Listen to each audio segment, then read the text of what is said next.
You're listening to the Joyful Practice for Women Lawyers podcast, episode 201. Welcome to the Joyful Practice for Women Lawyers podcast. I'm your host, Paula Price, lawyer turned certified executive coach. This podcast was created to empower women lawyers just like you to create a life and practice you love. Join me every week for a break from the hustle so we can focus on you, what you truly want, and how you can create it.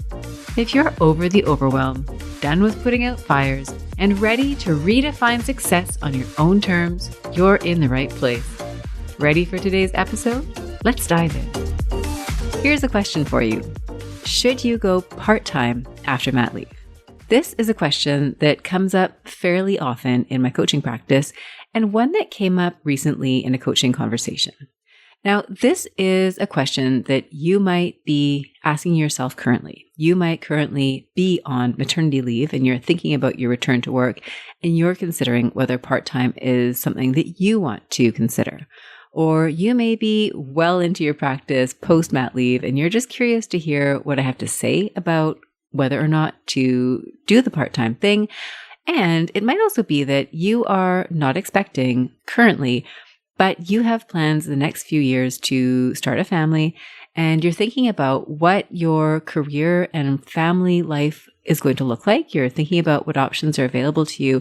And this might be a really great episode to help you forecast into the future and put on your radar some of the things that you might be thinking about. So I'm going to address this question by really having a discussion that covers a number of different categories. I think 5 altogether, actually.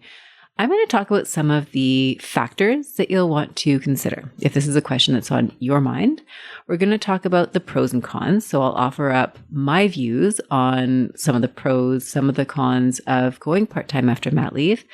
I'll offer some suggestions, some tips on how to make your decision. And then finally, I'll share a few closing remarks. Now, in terms of perspective, as you likely know if you have listened to the podcast, I have a family. I've got a husband and 2 children. My children are now 12 years old. I've got a son and a daughter who is 10. And I can still vividly remember when I went back to work when my son was about a year old and taking him to, well, first of all, getting him into daycare and then taking him to daycare, doing the gradual entry, that period of time where you have your child stay at daycare for an hour at a time and you go off and cry. At least that's what I did. And I'm sure he went off and cried. And, you kind of get used to this new normal in anticipation of going back to work. And my experience of all this, and I'll share a little bit more about it as we go through the episode, was that when I went back to work after my first child, I went back to work full time. I was working at a law firm at the time. And so I went back a full 5-day week. And then when my second child was born, when my daughter came along a couple years later, I did a part-time arrangement. I'll share a little bit more about that. And so I can kind of give you my take on what that was like for me. I've also had a number of colleagues and clients who have gone through various forms of back to work after mat leave, some of who went back full-time, some went back part-time. And because I'm in sort of an age bracket where many of my friends and colleagues have children who are the same age as my children or even older, I've had a chance to see different styles of doing it and really play out in a number of different ways. So I will share the benefit of what I've experienced with you, because if this is a question that is on your mind, especially if you're really grappling with the issue because you need to make a decision in the next few months, I really want this to be a conversation where you feel supported, where you feel like you've got kind of this mentor who's kind of telling you what she can share with you to help guide you and to help support you in making a choice that feels right for you.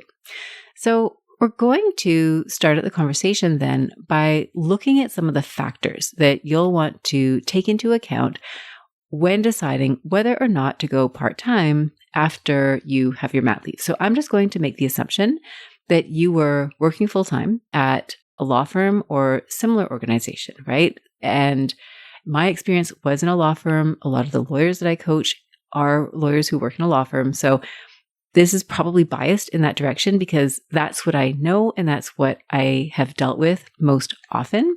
But I think a lot of this would hold true if you were in an organization that wasn't necessarily a law firm, right? Maybe it's government, maybe it's some sort of an in-house role.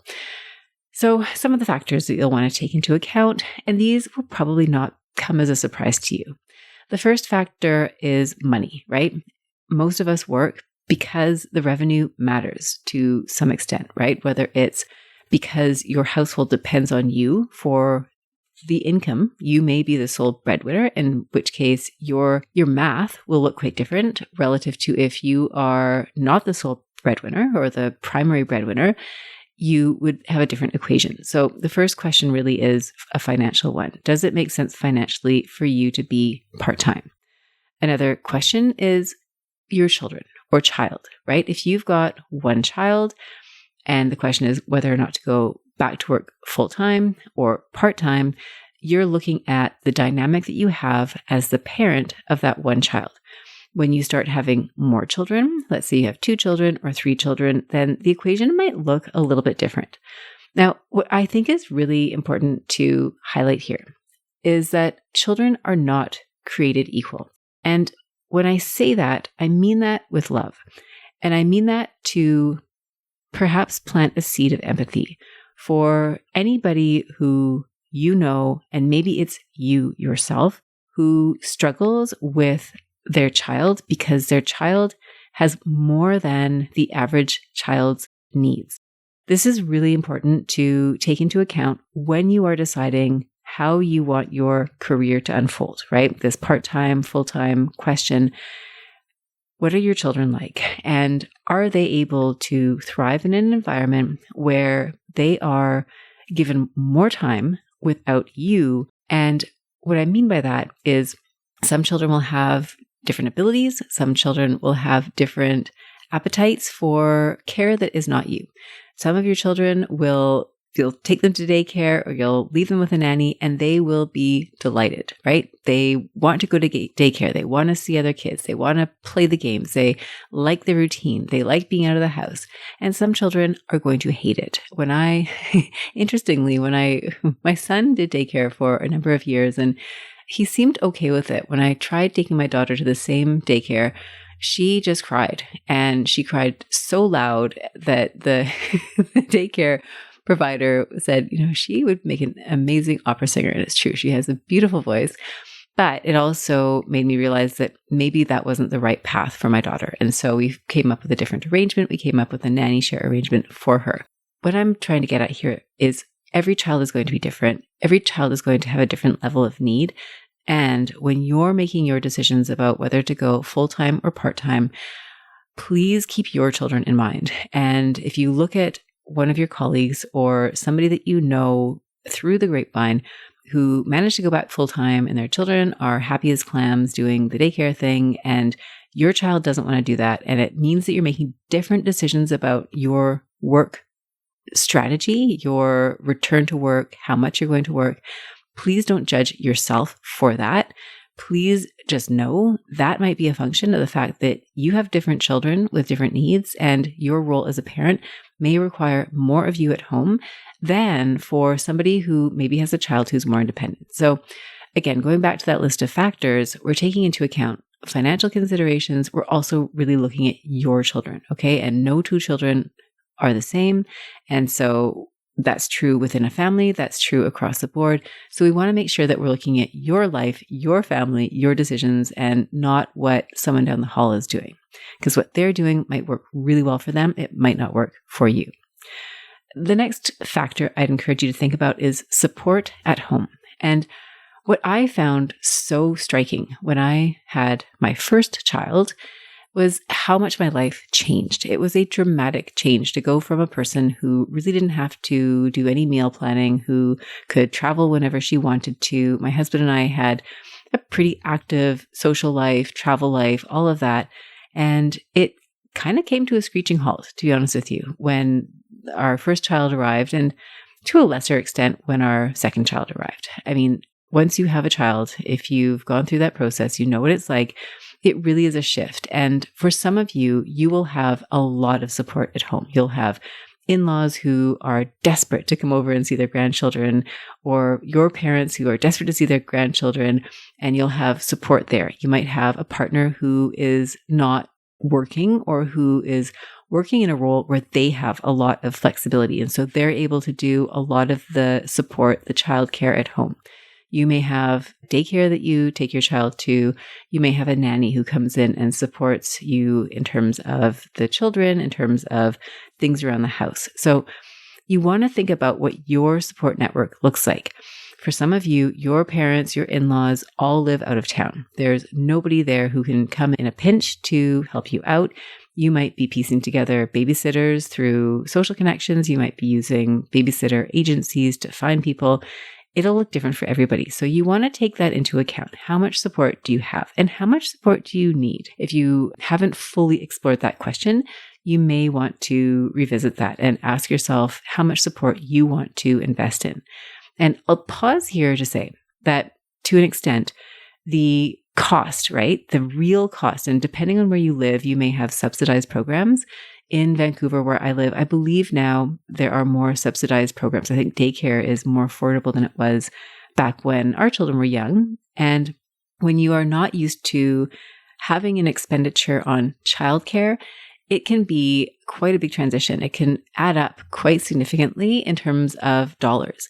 And what I'd offer in terms of thinking about this is that in some ways, the time that you're buying, the care that you're buying to support your children is also an investment in time for you to build your career. So I've seen lawyers who have invested heavily on the home front in terms of having nannies and home organizers and the works. And I do think it does set you up for potentially having a more lucrative career in the longer term. If your family is aligned with that, if it works for your children, if it works for your partner, if it works for you, it can be an investment that pays off in the long run in the sense that you're able to work more in the immediate term and set yourself up for those opportunities. Now, I'm not saying that you should do that, but as you're potentially grappling with that expenditure on childcare, that is one of the potential benefits of increasing that investment in the shorter run, looking at the long-term benefit down the road. Now, again, we don't want to take that in isolation because we are looking at your family, your children, and the factors that matter to you. And what matters to you may not be that you want to make partner and then senior partner and then practice group leader. You might have different objectives for yourself, but just wanted to highlight that there because that might be something that you may or may not have turned your mind to, and it might just help to hear it from somebody else. The next question, and this really does align with what we've just kind of talked about, is what feels right to you. Now, this is where you might also say, what are your priorities? But I shy away from saying, what are your priorities? Because if you're looking at work, and let's go back to that example of investing more heavily in childcare now. So that means less time with children, potentially, more time at work, and prioritizing professional advancement over time with kids, right? That's kind of what it sounds like. And I don't love the sound of that because to me, there's almost like an unconscious judgment that goes along with that word priority, especially when you place it with family and work, right? It's like we're choosing one over the other. And I don't think that's really what's happening. When I am inviting you to think about your priorities, what I'm really asking you to do is to do what feels right to you. And again, that's almost like an intuitive balance that works with you, your family, and your career. So an analogy is coming to mind. I'll share it with you, which is when you're shopping for a home. If you've ever been looking for a house or looking for an apartment or looking for a place to live, what you probably do is create a list of places to go, or you have a realtor who creates a list of places to go. And until you enter that physical space, it's really hard to know whether it's right for you. You can look at the listing, you can read the description, you can see the number of square feet, But until you're standing in the living room, until you're standing in the kitchen, until you walk up the stairs and look at the configuration of the bedrooms, it's impossible to tell whether you, and if you have a family, your family would fit in that space, right? It's really almost like a hunch. When I do it myself, because I've been in that position, looking for a condo, looking for a house, there really is an innate sense of, yes, this works, or it's a beautiful home, but it would never work. And so it's that same intuitive sense that I'm asking you to draw upon when you are designing your career and choosing whether or not to go part-time. And so we want to invite what feels right to you. And if it feels right to you, right? If your children are happy in care, if your children are thriving with their nanny, if you are thriving because you've got extra capacity to work, if your partner is taking on more of a role at home and that feels right to you, that's working with your kids, then that helps guide you, right? We want you to pay attention to that. So you can think about it in terms of priorities. You can think about it in terms of how you want to allocate your time, where you want to put your focus. But ultimately, this is not a judging exercise. This is a what feels right, what works for you and your family exercise. Because again, I really discourage you from looking at other people and saying, well, she did it this way, therefore I should do the same thing. No, we really want this to be customized to you. Everyone is so unique. Families are so unique. And so I would love for you to make a decision that you feel good about. Next factor is, what are your options, right? So if you're looking at your current employer, let's say you're at a firm and you're debating whether or not to have a conversation to go part-time, is that even an option where you are? And if it is an option, what does it look like? Have other people done this? If they have done this, what has it been like for them? What do you think has worked out? What hasn't worked out? You can speak with them, ask them about their experiences. So you'll want to know, is it an option where you are? And if it's not an option where you are, or if you don't think the option where you are is a viable option, right? You've done some research and you've concluded that it wouldn't work for you, then what does the alternative look like, right? Does that mean going and making a transition into a new role where you would be going part-time? What does that involve? And is that something that you're willing to take on at this point? And then finally, when it comes to factors to take into account when you're making that decision, do I go part-time or not, is looking at your long-term career goals and also looking at your long-term family goals. So what is the ideal career trajectory for you? What is the ideal family trajectory for you? What do you want those things to look like? So just quickly to recap, factors, money, kids, how many and what are their natures, support at home, right? Whether it's family, whether it's people that you pay, your partner, what feels right, right? So this idea of priorities, again, in the context of you and what is intuitively right for you at this point in your life and career. Workplace options and culture. So if you're staying, what are the options? Could you go part-time? Or if you leave, what would that potentially look like? And then finally, what are the long-term goals here, right? This is a stage that you're at. If you're literally returning from mat leave, your kids are very young. And so you have many years ahead of you of parenting the young children, right? As I said, my children are 10 and 12. I'm still in the thick of it. And so what are your long-term career goals? What are your long-term family goals? Now, just going back to my own experience, I very distinctly remember going back to work, as I mentioned, when my son was born. I didn't at that point consider going back part-time. I went back full-time. It worked fine for my family and for me. I made arrangements with a daycare. I had a nanny who did pickups for me because I knew I would not be ever able to pick my child up at 4 p.m. I also had my in-laws. They were wonderful. They looked after our son on Mondays. My husband doesn't work Fridays, so he took over Fridays. That was what we did. And so that worked well for about a year. Then I was back on my second mat leave. And when I was returning from my second mat leave, that's when my husband and I had a conversation. I think he might have been the one to suggest the part-time arrangement. And so I can very distinctly remember sitting outside in the sun with a sheet of paper, doing the math, thinking about what that would look like, looking at the different childcare options, thinking about, would it make sense to go back part-time? Could I ask for that at work? And what I ended up doing was going back on a 4-day work week, and it had mixed success. I'll share a little bit more about that as we go through the episode. But that was a decision that I made, a decision to ask, and my firm was supportive of that. And so that is what I did for, I think, a couple of years. And then that's when I left law and started my coaching practice. So that was my path. Your path will be your path. It'll look different, I'm assuming. So pros and cons. I'm going to start with the pros of going part-time. And again, some of these are going to be things that you've already thought about. So maybe it's just reassuring or comforting to hear someone else say what you are already thinking. And maybe there's some ideas here that you have not already thought of. So the pros of going part-time, well, one pro is that you've got more time for your family.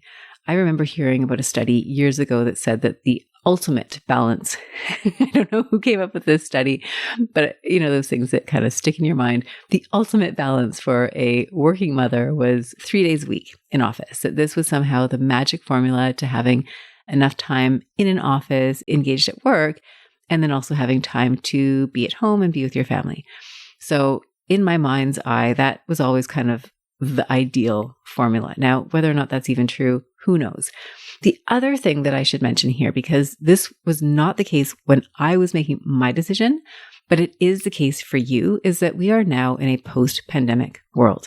When I was making the choice of part-time versus full-time or part-time meant in office, physically in office, which for any of you who have any children or even without children, you know the difference between being able to work from home and what that means, right? In terms of just facilitating simple tasks around the house, right? Throwing chicken in the oven, changing a load of laundry, being able to go to the store at lunch and pick up some groceries, basic everyday things you need to do, plus less time, right? You save time on the commute no matter what. You save time getting ready in the morning, potentially. And so when you're thinking about your options in terms of part-time versus full-time, you're looking at it with, my guess, more flexibility than what I would have been confronting pre-pandemic. Now, this isn't to say that you do have that flexibility. Your workplace, where you are currently or where you may choose to go, may require that you be in person, and that might also influence your decision. So I just wanted to highlight that here because I realize as I'm talking that what I'm conceiving of in my mind was very much in-person experience of full-time or part-time. And for you, it might be different from that. And that might actually open some options up for you in terms of more flexible work arrangements. So again, going back to the pros of doing a part-time arrangement, more time for family, and frankly, domestic work. I've been folding a lot of laundry, let me tell you, over the past 10 to 12 years. And yes, I could probably delegate that task, but you know what? I actually kind of enjoy it because it's time that I put on a podcast and I learn and I relax. And anyhow, but it also means time spent looking after the kids, meal prep. It takes time, tidying if you're doing that. Yes, it helps to get somebody to come into your house to help with all of that. But I find that even when you've got support, there's still domestic stuff that needs to get done. And it's either you or your partner or your kids, if you can train them. Good for you if you can do that. So far, I haven't had a ton of success in that department. Another option or another benefit, frankly, is that you can continue to work, right? If you're debating whether or not to do part-time or take time off altogether, the part-time option keeps you in the game, right? So you are able to maintain your skills, you're able to build your skills, you're able to maintain relationships, you're able to build relationships, even if the pace is not what it would be if you were at a full-time schedule. So that's another benefit. If you stay at the same firm or organization, one of the benefits there of going part-time is that you don't need to prove yourself. If you've been at the organization for any period of time and you've already established your reputation with them, they know you, you're a known entity. And so you can continue on with the benefit of the reputation that you've already built, the benefit of the relationships you've already built. And the devil you know, right? No place is perfect. So my guess is that there are some things about your workplace where you think, I kind of wish it was a little bit different. It may even be, oh my gosh, I really wish this was different. But the devil you know sometimes is better than the devil that you don't know. Now, if you choose to leave, there are also potential benefits, right? You would have the benefit of starting fresh. So if you have had trouble setting boundaries, you are going to enter a new space where you are by necessity going to have some boundaries. I'm guessing if you've got the bookends, which is how I always think of them, right? That you have your children in the morning and you are responsible for them. So there's a limit in terms of what you can do before you have kind of handed them off, if you will, to wherever it is that they go, whether it's the nanny who takes over or the daycare where you physically take them. And then the bookend at the end, right? When you resume the role of parent and you are now feeding your children, taking care of them, putting them to bed, all of that. So if you are starting in a new place, you have that built-in boundary. And so you have a chance to start fresh and set expectations from the beginning. And if you leave, it could also be an opportunity to pivot. So, I'll talk about this a little bit more, but if you found that you're at a point in your career where you want to make a change anyways, and then you're on leave and you realize, this is probably a good time to do that, you can use that as an opportunity to pivot into a new area or at a new firm or a new organization where you feel like it's a bit more aligned with your long-term career goals. Now, another benefit of going part-time, I like to think of it as aligning your career growth and your kid growth, your children growth over time. And what I mean by that is if you look at your children when they're really young, they require so much of you. I mean, if you've got a newborn or a 1-year-old at home, you know the physical labor that is required to feed the baby, dress them, rock them to sleep, bathe them, push them in the stroller, take them to the playground. There is so much physical labor in those early years. And I don't think the physical labor really lets up until, well, at least for me, it was maybe when my kids were 3 or 4 years old. That's when I noticed that there was a significant decrease in the amount of physical things I needed to do for my children that they were now doing for themselves. And that trajectory continues as they get more independent. So now that my kids are 10 and 12, I'm finding that even holidays, right? When my children were young, holidays were the opposite of a holiday. It's like, great. Okay. So I still have all the same duties as a parent. I'm still looking after my kids. I'm still changing, feeding, cooking, all that. I'm just doing it in an environment that is not home, right? I'm doing it at restaurants or some other place. And so it can be almost more exhausting being on a holiday, and I'm using quotation marks, a holiday with young children, than not going on holiday with your children. So that actually does shift over time. What I can tell you is that at 10 and 12, holidays feel a lot more like holidays because my kids are just more independent. And I anticipate that is going to continue on. So when you're thinking about your children and you're thinking about your career, and if you imagine in the present moment, your children and your career are kind of on a pathway, right? They're kind of side by side on that pathway. I see your children becoming more independent as they grow and having less need of your time, right? They will still need your time, and the time they need will, chances are, get more complex. This is what I've heard from parents of older children, that they have more complicated problems, that the type of parenting that you provide is different. It's dealing with maybe social problems at school. It could be mental health. It could be support in ways that you don't need to support your children at a very young age, right? When kids are young, it's like you can solve a problem with a lollipop. It's more complicated when children are older. So I can say that, yes, that has been my experience at 10 and 12, that the problems change in nature, or the parenting, I should say, changes in nature, but it also becomes more fun because now you don't have to watch Paw Patrol with them. You can actually watch a real movie that you both enjoy. So things change. And as I understand it, as my children enter those teenage years, yes, they will still need me. And they're also going to want more independence. They won't want to spend as much time with their mother. They're going to want to spend more time with their friends. So as my time opens up and as your time opens up, that means you can expand into your career more fully because you're not going to have that same tension or that same time involvement with your children necessarily. Now, this isn't to say this is how it's going to play out every single time, but this is how I like to think about it. So for you, you're thinking about that long term. How do you want to balance the two, right? Over the next however many years, knowing that your children will become more independent and that you can take whatever part-time arrangement you pick now and you can keep that. You can dial it up if you want. That's within your control. I like to think of the two growing hand in hand so that by the time my children are much more independent, I've also kind of filled the space that was left behind with more of the career focus that I want to have. That's how I see it.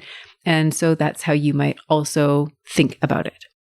So again, kind of going back to the list of pros about going part-time. So you might align your growth in that way. A couple other ones, you might not know what you want to do, right? You might be kind of going back to work and your life is just a crazy cyclone of diapers and depositions, right? It could be anything. And so you might think, I don't know that anything right here is working properly. And I don't know if this is the right job for me long-term, but being in that role and maybe going to a part-time position will buy you time, right? Buy you time to make a decision about what you want in the future. And as long as you are serving your organization, right? You're performing, there's no harm in that for anybody, right? Even if you're not 100% sure that's where you want to stay, you're still doing your job and you're still learning and you're giving yourself time. And another sort of similar benefit is, let's say you are family planning and you are at baby number 1, and you know that you want to have baby number 2. If you stay in your current role and maybe you go part-time or maybe you stay full-time, then it creates a level of stability, sort of a backdrop for what will be eventually a second maternity leave for you. And so it's less disruption professionally. And then you can have your next child and then you can decide, right? Do I want to go part-time? Do I want to go full-time? Do I want to stay in this environment? Is it going to work for me? And what I have noticed is that the choice to stay in a law firm environment where there is the pressure to create a certain number of billable hours every year, that can be a really difficult juggle for a lot of women and men, parents who have children who question whether or not that model is one that will work for them. And so just addressing that briefly, that might be a culture fit that you want to address. The firms are created differently. They are. So some firms will have lower billing targets. They'll have a different billing culture. And so that might be something that you want to consider for your decision making, which is looking at the environment that you're in currently and asking whether or not it's the right fit for you. So I've listed out some of the benefits of going part-time. Again, none of these is likely to be shocking for you, right? More time for family, less pressure to bill. You stay in the game. You can stay in the same organization and, benefit from your reputation and experience. If you leave, you can start fresh. You can use your time, right? If you go part-time, you can align your professional growth with the growth of your children. You can buy time to make a decision about whether or not you want to stay or go. And you can also create stability between this child and any future children by maybe staying put, but staying put on a reduced schedule. So those are some of the pros. Now we dive into the cons. And as I'm sharing this with you, I'm realizing this episode is kind of getting long. So hopefully we get through everything. I thought this was going to be a short one, but turns out there's a lot to say here. So I'm going to keep going.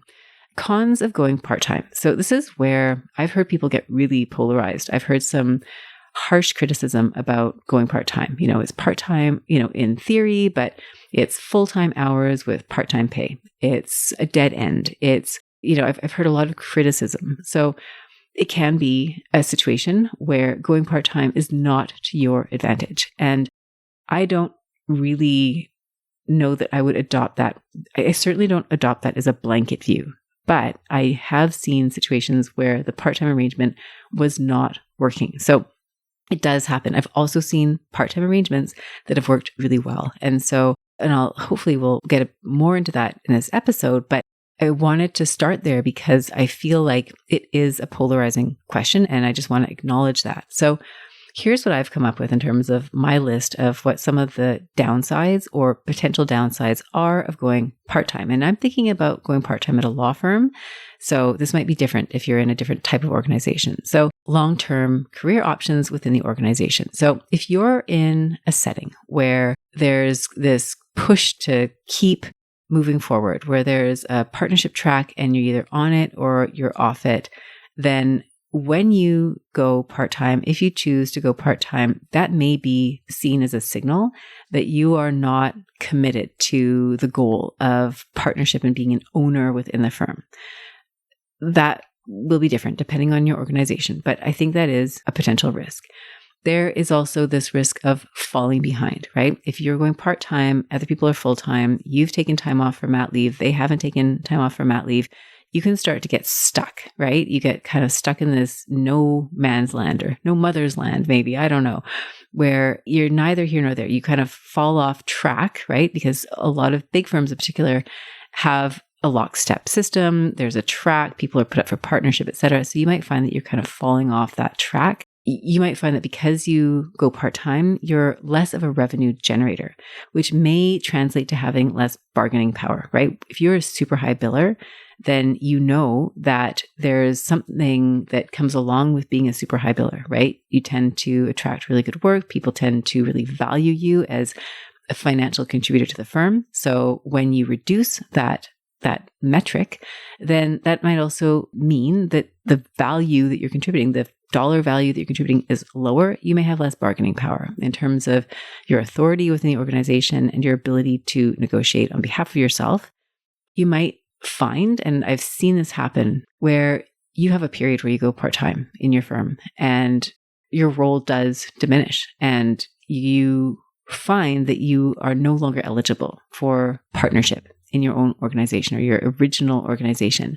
That does not mean that you are not eligible for partner somewhere else, because I've seen it happen. I know it can happen. So if partnership is what you want and you're considering whether or not to go part-time, going part-time where you are may mean that you take yourself off partnership track in your organization. Doesn't necessarily mean that you take yourself off track in your career. Just something to note. Other cons potentially of going part-time, talked about this a minute ago, same work, less pay. So you might be on an 80% schedule or a 4-day work week, and your billing target might be reduced to correspond to a 50% or an 80% target, whatever you negotiate with your employer. But you might then find that you have the same amount of work. In the end, you end up working the same. And depending on how your compensation is calculated, it might mean that you're doing what you would be doing as a full-time lawyer, but you're just not getting compensated to the same degree.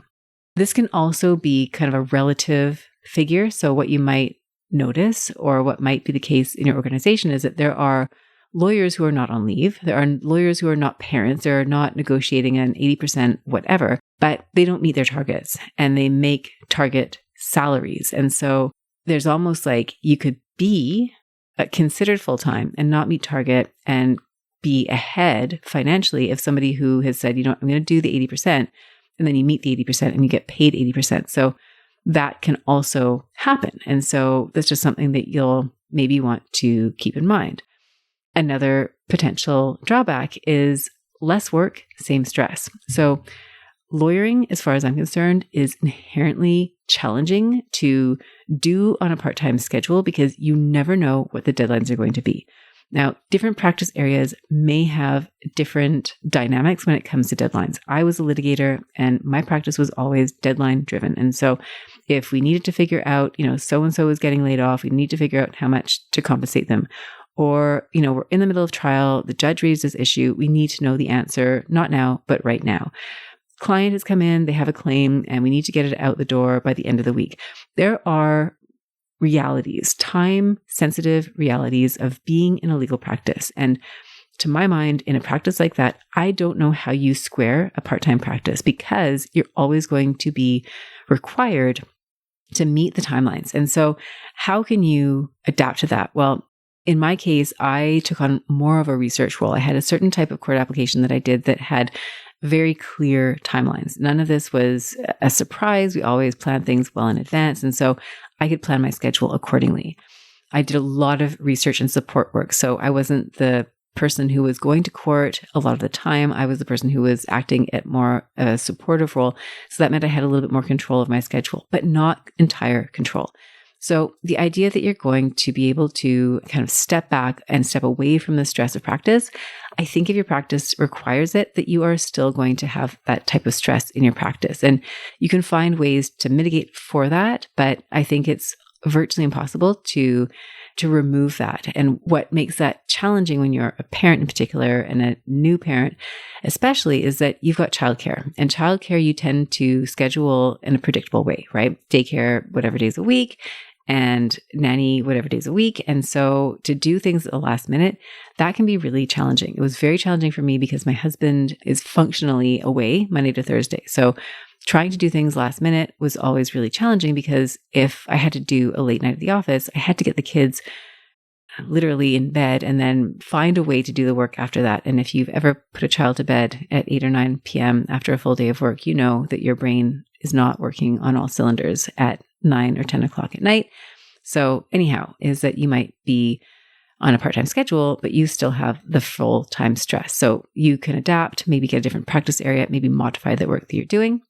Some of the other potential downsides then is stalled growth, right? So if you are working less, right, and you are trying to morph your practice into something that's less prone to the time sensitivity, what you might find is that the availability and quality of work that can be done part-time isn't to the same degree as if you were full-time. So you might have fewer stretch opportunities and you may have less time practicing. So you've probably heard this idea that it takes 10,000 hours to become an expert in something. So yes, there is a correlation between how much you do, right? I mean, you want to be doing things that are increasingly challenging. If you do the same thing over and over for 10,000 hours, I'm not sure that would give you the same level of mastery if you were pushing yourself and doing new things in that 10,000 hours. But you can, again, stall your growth a little bit. You might find it's more difficult to build relationships and stay connected. So if you're at the office less, and firms have really grappled with this post-pandemic, with people not being in the office. When I was practicing, I was the person who was not in the office on Mondays, right? And I found that to be challenging. An analogy that I think is apt here is our son going to daycare 3 days a week, so Tuesdays to Thursdays. And we did that because we thought it would be nice for him to have family time on Mondays with his grandparents and then time with my husband on Fridays, right? He would spend less time at daycare and more time with family. But one of the downsides of that structure for him was that he was not in the same routine as the other children. So it was harder for him to get into the routine because he was there 3 days a week instead of 5 days a week. Now, I don't know that this would be true for all children, but it was true for him. And it was harder for him to form those relationships.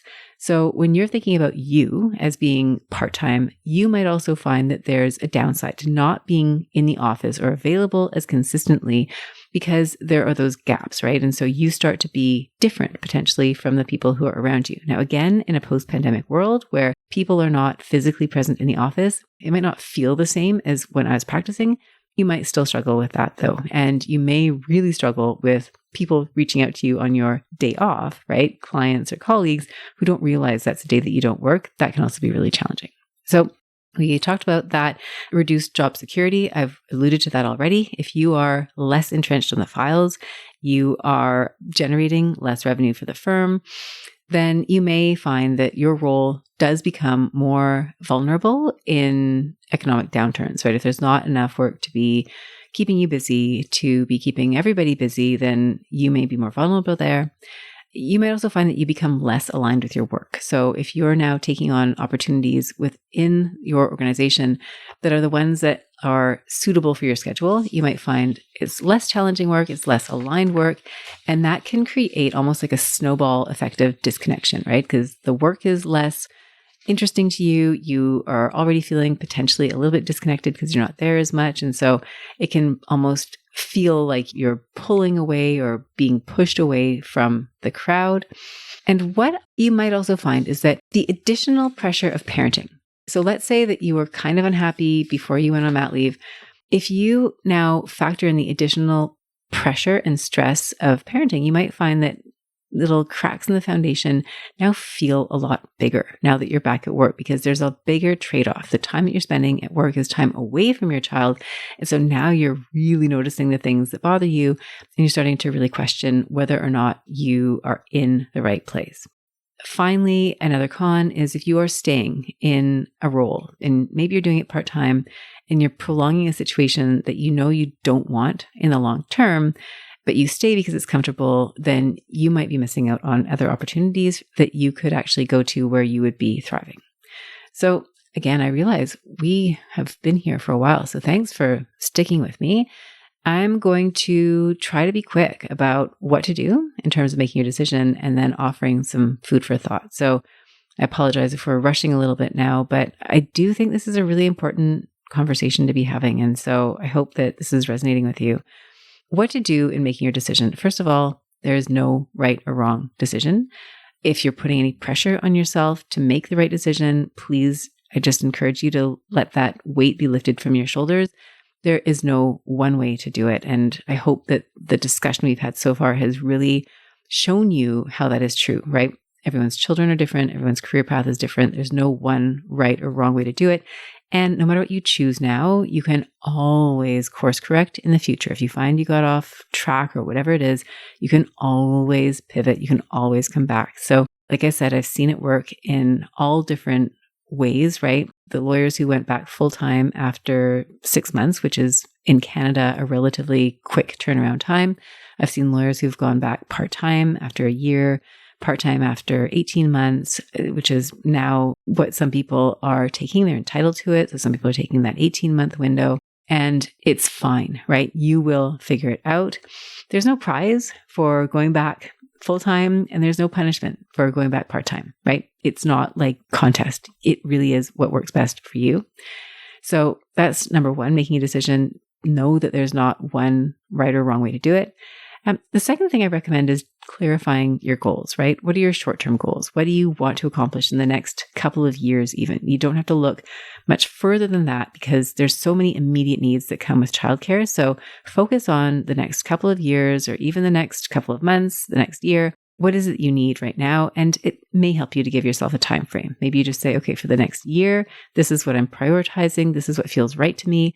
And then after a year, I'm going to reassess and then come back to it. And you might want to communicate that to your organization. If you say, you know what, I am going to go part-time. This is something that I see myself doing for a year. And then I want to revisit whether or not this is working. If they want a shorter window, which would make sense, maybe it's 6 months, but you want to give yourself chunks of time so that you're not feeling like this is this ongoing situation with no end. Give it a container. And then long-term, what are the goals that you want long-term? Can you see yourself wanting to be partner at your firm? That would spell out one career path. If you think this is not for me, maybe I want to go in-house, or maybe I want to go to a different firm where there's a lower billing target or maybe a higher billing target. I mean, who knows where you find yourself currently? So ask yourself what that looks like, because that will help inform your current decisions. And again, kind of going back to that idea of having children and how the additional pressures and commitment and also your values, right? Once you start having a family, I know for myself, I started to see things through the eyes of a mother who is a role model for her children. And so the way that I was working and what I was working on became more meaningful to me in the sense of explaining this to my children or demonstrating to my children. So there were things that I was doing as a lawyer that they weren't wrong, but they weren't necessarily tied closely to things that I really strongly value.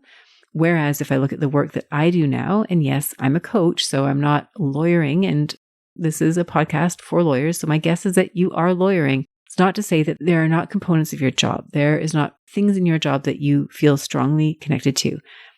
But if you don't feel connected to your work, and you have the additional pressure of parenting, and you're feeling like you're modeling this for your children, you might say to yourself, you know what, I want to align my practice more closely with my values because that's something now that I see more that I didn't see as much before my children were here. So again, there's no right or wrong here, but it's a values shift that you might find. And I know I experienced that, and lawyers that I've spoken to and lawyers that I've worked with as a coach have also experienced that. And so that might be part of your experience. It just means aligning how you practice and maybe your practice area with your values.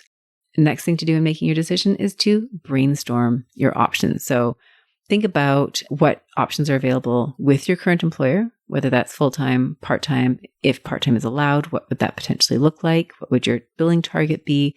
Some firms don't have the ability to offer part-time. The way the firm is structured financially, it just doesn't work for them. It's full-time or no time. Others will have more flexibility. They'll have more options. You might also think about where else you could work. So outside of your current organization, what other options are available to you? Full-time, part-time. You want to make a list and really think about which of these is viable. You also want to brainstorm about the logistics of childcare and work and how you're going to balance the two of those.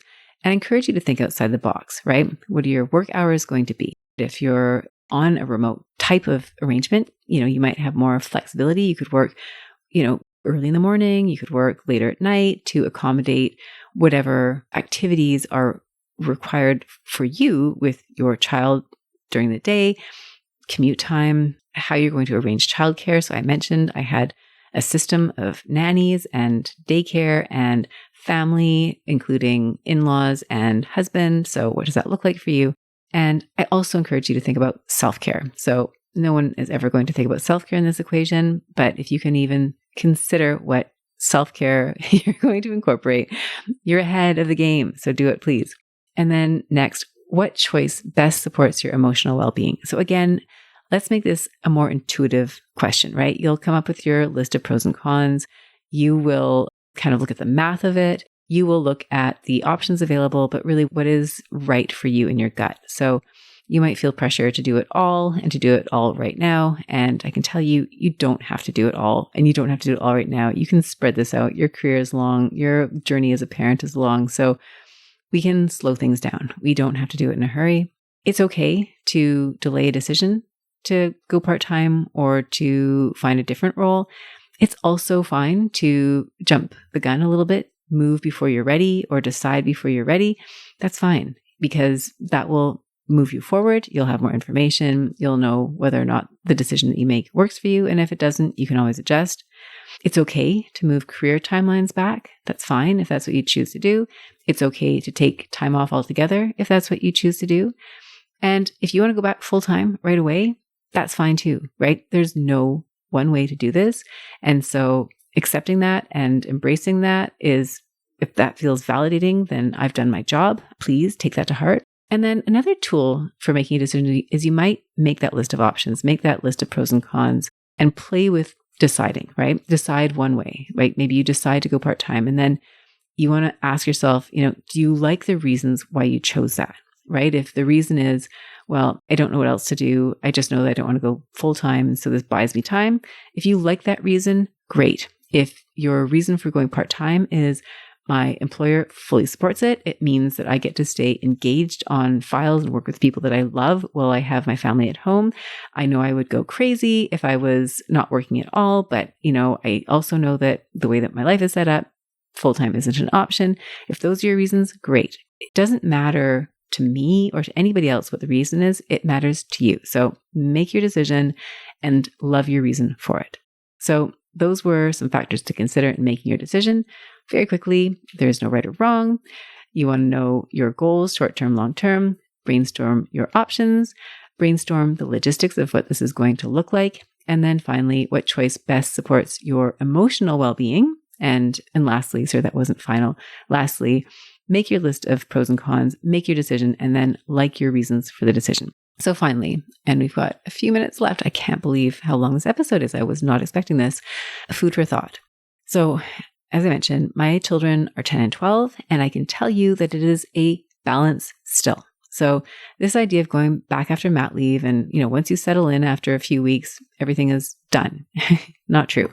That really just is the beginning. And so we want to approach this question of part-time, of career and family from a very holistic approach and for a long-term approach. Again, as I've mentioned probably 100 times now, there's no one right way to do this. So customize in the way that best suits you. There will be trade-offs no matter what you choose. So that is part of the game. And the exercise here is finding the trade-offs that feel right to you. 2 more things in the food for thought category. Number 1, you've probably heard this already. If you've been at the park and a nice elderly person walked by and probably said something like, the days are long, the years are short. And it's true. The days are really long, especially at the beginning, especially if you haven't slept. And the years go by relatively quickly. It's hard to believe in the moment.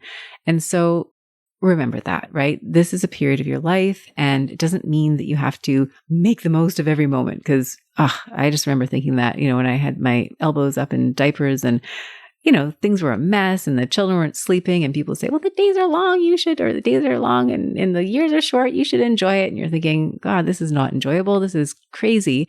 It is crazy. And so don't put pressure on yourself to make it feel like magic every moment. It isn't magic every moment, but it does go by relatively quickly in the grand scheme of things. So maybe that helps to bear it in mind. And then finally, the last thing, and this is really important, ending with a really important point, is you will hear so much about work-life balance and the conflict between work and family, and you will feel conflicted, right? When you are at your computer and your child is old enough to say, Mommy, like, why are you ignoring me? Come play with me. Or they may not have that vocabulary. So instead of saying that, they'll hit their sister, or they'll throw something on the floor, or they'll break something, or they'll have a tantrum.